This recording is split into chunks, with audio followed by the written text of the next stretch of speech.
Olá, boas-vindas a todos e todas. Eu me chamo Wagner Duarte Santos, eu sou acadêmico do curso de Letras da Universidade de Caxias do Sul. E essa é uma aula introdutória de uma sequência de aulas, de uma sequência de encontros já planejados para trabalhar temas relativos, referentes à comunicação, à habilidade de comunicar. Comunicação, né? Essa habilidade social de partilhar, de tornar comum as informações, os saberes, né? De fazer chegar a todos, ou àqueles a quem interessa, a informação. E por que o título dessa aula, né, dessa sequência de estudos é a comunicação é o nome do jogo? Porque a metáfora do jogo nos ajuda a entender que, assim como o jogo, comunicar tem os objetivos, os obstáculos, né, os ruídos de comunicação, as regras que nos orientam, que nos guiam. E se tudo der certo, ao final do percurso, ao final, nós atingimos o nosso alvo, o nosso objetivo. Né? Então, é por isso comunicação é o nome do jogo. Bom, a chave que vai nos orientar, que vai nos guiar, né? A lente pela qual nós vamos trabalhar a comunicação tem a ver com essa palavra aí, storytelling, uma palavra estrangeira, mas que já está incorporada ao nosso falar, né? Nós falantes de língua portuguesa. E essa palavra é bem conhecida no meio audiovisual, porque audiovisual, na literatura, porque ela significa, né, organizar o que eu vou dizer, né, de que maneira, que recursos eu vou usar para dizer aquilo que eu vou dizer. Né? Então, se você imagina, por exemplo, Harry Potter, que é uma obra bem popular, literária, ela poderia ter sido contada de várias maneiras. Né? Ela tem um começo, um meio e um fim. Mas poderia ter começado por outro lugar, poderia ter outros recursos. A mesma coisa para um filme. Né? Podem pensar qualquer filme. Ele é daquele jeito, mas poderia ser de outro, e o conteúdo, a mensagem, né, principal, ainda seria transmitida. Mas aqui a gente faz uma reflexão um pouquinho diferente, mas ainda nesse sentido, né, de ferramentas para comunicação, ferramentas para transmitir a mensagem. E a gente, né, considera o story, a história, que é o que? É o conteúdo, é o que eu vou dizer, né, o que está para ser dito. Né? E o como seria esse telling, esse falar, né? Esse ing, inclusive, é uma ação, né? Na língua inglesa, indica uma ação, algo que está acontecendo, né, naquele momento. Então, esse como eu vou estruturar, que estruturas, que gêneros, o conceito de gênero, a ideia de gênero, né? Esses formatos mais ou menos pré-estabelecidos que a gente usa para comunicar. Então, podemos citar aqui como gêneros um bilhete, um memorando, né, lá na empresa, uma petição que um advogado faça, uma ordem de compras, enfim, né, uma carta de amor, uma crônica esportiva, enfim, são as nossas necessidades de se comunicar que são ali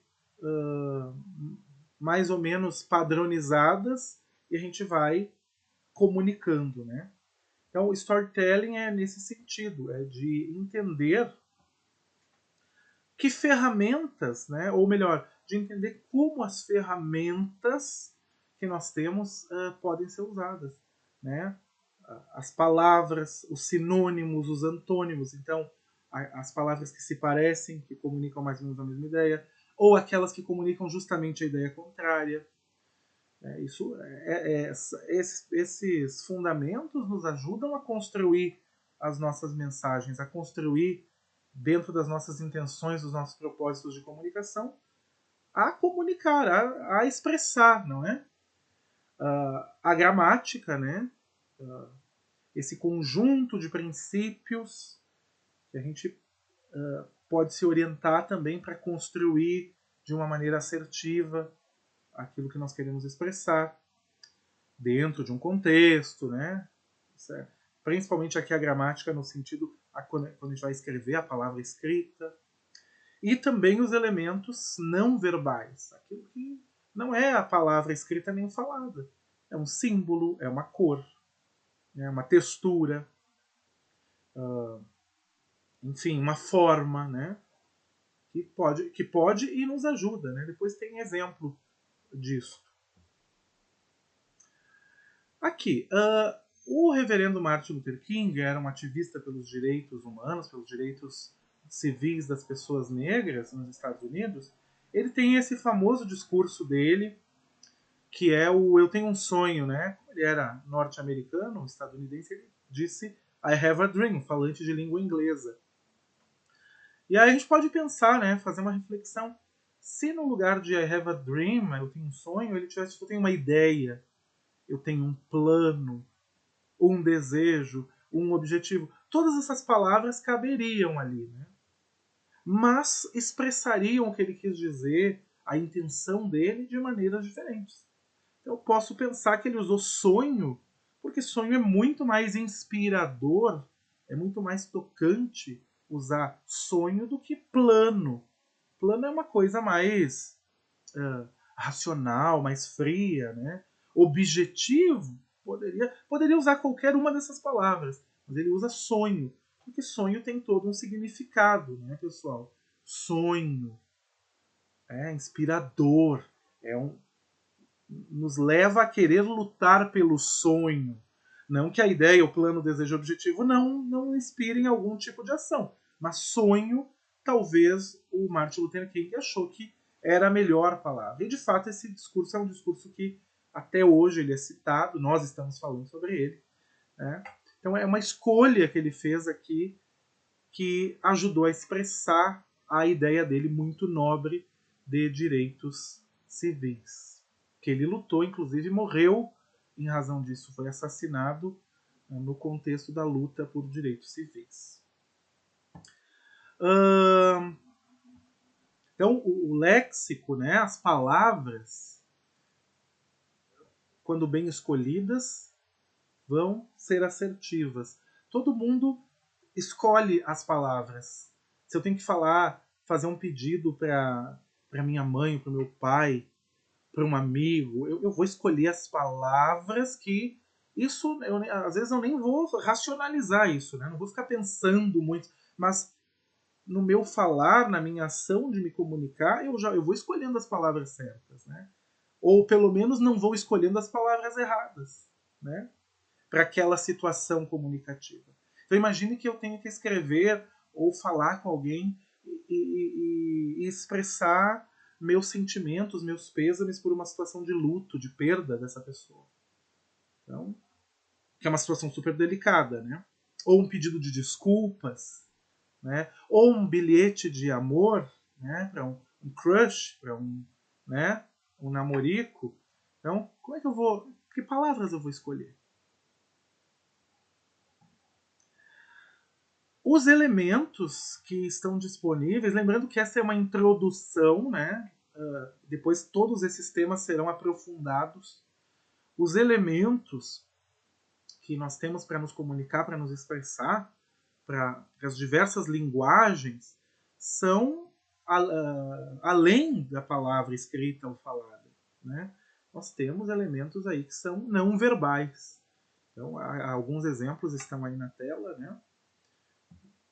Para a gente pensar sobre, né? O código de trânsito se traduz. O código de trânsito é escrito com palavras, né? Mas coisas dele são traduzidas de maneira não verbal, né? Então, proibido virar em determinada direção. Como é que nós fizemos isso? Olha, tem cores específicas que são usadas no código de trânsito para sinalizar coisas. Então, se a faixa é amarela ou se é branca, quer dizer, posso ou não posso estacionar ali, né? Ah, tem que ter a faixa pintada e a placa. Nós que estamos aí na cultura digital, né, conversando por WhatsApp, por redes sociais, usamos os emojis. E existe muitas discussões se eles formam uma língua, até já chegaram a cogitar, né? Claro que uma língua é uma questão muito mais complexa, né? Mas ou se seria possível fazer uma língua com emojis, né? Com emojis. E aí, através de figuras, né? Representando ali uma pessoa com deficiência, um idoso, uma gestante, uma pessoa com criança de colo, são maneiras de também comunicar sem ter que usar o verbal, né? Tanto escrito como oralmente falando. Então, a caixa de ferramentas é bem grande, né? Nós vamos articulando isso e tratando a nossa competência comunicativa, a nossa competência textual, que é exercer a nossa cidadania, exercer a nossa vida política, né? A nossa vida na polis, na cidade, né? Na sociedade, comunicando com competência, escolhendo as palavras certas, os símbolos certos, as cores certas, para expressar aquilo que a gente quer dizer, né? Tendo em mente o nosso público-alvo, tendo em mente todas as questões que envolvem comunicar. Uma questão também da vida digital é o meme, né? O meme é essa maneira de dizer coisas engraçadas, irônicas, que é incrível, porque tem vida própria, né? A gente não tem muito controle sobre os memes e eles nascem também de uma maneira, não diria espontânea, mas quase espontânea, né? E nós vamos trabalhar também essas questões do meme, né? Que é uma linguagem aí que mescla o verbal, o não verbal. Esse exemplo é de uma capa de um disco de um cantor brasileiro, chama Chico Buarque. Talvez vocês não conheçam, ou talvez conheçam. Mas é uma capa de um disco dele lá dos anos 60 que viralizou como meme, porque como tem ele mais alegre e ele mais sério, muitas interpretações foram feitas, muitos textos, né, e foram colocados ali. Então, para expressar situações da vida. Então, eu posso me expressar com um meme se for adequado ao contexto, à situação, né? Se for um pedido de desculpas, talvez usar um meme não seja a melhor coisa. Depende, né? Eu posso até usar. É arriscado, né? Mas comunicar tem um certo risco do desentendimento, não é? Então, tudo é assim, adequação, ver a situação, né? Se é que encaixa para essa pessoa, é adequado?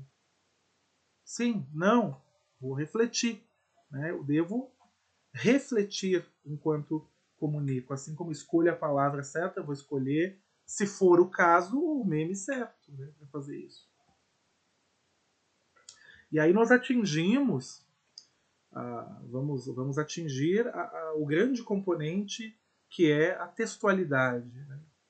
Quer dizer, um conjunto de palavras simplesmente jogadas, uma do lado da outra, colocada, não necessariamente é um texto. Embora uma palavra só possa ser um texto. Né? Socorro, pare. Né? Ok, uma palavra pode ser um texto, mas não necessariamente um monte de palavras juntas é um texto. Então, a competência de se comunicar está em atingir os componentes da textualidade, que nós vamos trabalhar um por um, né, com calma.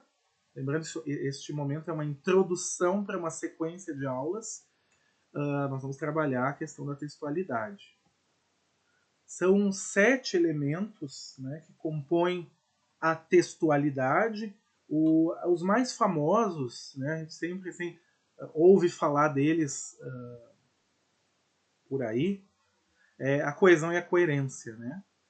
Então, coesão e coerência são 2 componentes, 2 itens da textualidade, que são gigantescos, imensos, mas assim, se a gente tivesse que resumir em uma legenda, em um tweet, né, para usar um meio de comunicação bem atual, a coesão, né, é assim, estruturar o texto, estruturar a mensagem, né? Fazer as conexões necessárias. A conexão seria mais da ordem mesmo da sintaxe, né?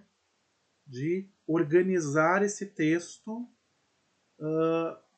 para que ele tenha ali a possibilidade de formar o sentido, né? Que é a coerência, assim, resumidamente, né? É muito maior que isso, nós vamos trabalhar essas questões. Mas, e não por nada ali estão representados como pecinhas de quebra-cabeça, porque a coesão não é separada da coerência e a coerência não pode existir sem a coesão. Então, por isso são duas pecinhas que se trabalham para que a gente possa construir o sentido, né? Para que possa aquele texto que a gente fez possa ser entendido, interpretado, que ele possa fazer sentido para quem recebe, né? Que ele possa cumprir a sua função comunicativa. Outros elementos existem, né? A intenção, a situação, a intencionalidade, a situacionalidade, a informatividade. Mas eu quero ressaltar nessa introdução um elemento muito interessante, que é a intertextualidade. Né? Aqui, no caso, nem é verbalmente, né? É não verbal. Mas ilustra muito bem o que é a intertextualidade, que assim, comunicar, escrever, falar, né? Produzir conteúdo comunicativo é articular a cultura, os saberes, aquilo que já foi produzido antes, né? Aqui a gente tem um exemplo, a famosa pintura do Leonardo da Vinci, a Mona Lisa, e aí diversas reinterpretações, né? Quer dizer, é uma imagem, mas poderia ser um texto, né? Eu posso reinterpretar, trabalhar, no caso aqui, paródia, né? Existem várias formas de fazer de articular a intertextualidade, uma delas é a paródia. Aqui a gente pode identificar elementos da cultura, elementos da nossa vida em sociedade, elementos literários, elementos, situações, né? A selfie. Então, olha, tem aqui um traço de humor, né? A selfie. Ali uma Mona Lisa moderna, até não dá para ver direitinho aqui, mas está escrito cansei.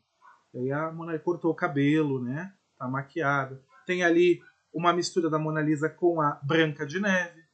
Então, te associa que é a Branca de Neve por uma série de quesitos, né? O laço na cabeça, a maçã, a roupa, porque também está no nosso imaginário. Uma Mona Lisa ali que está articulando a linguagem da pintora Tarsila do Amaral, né? O Abaporu.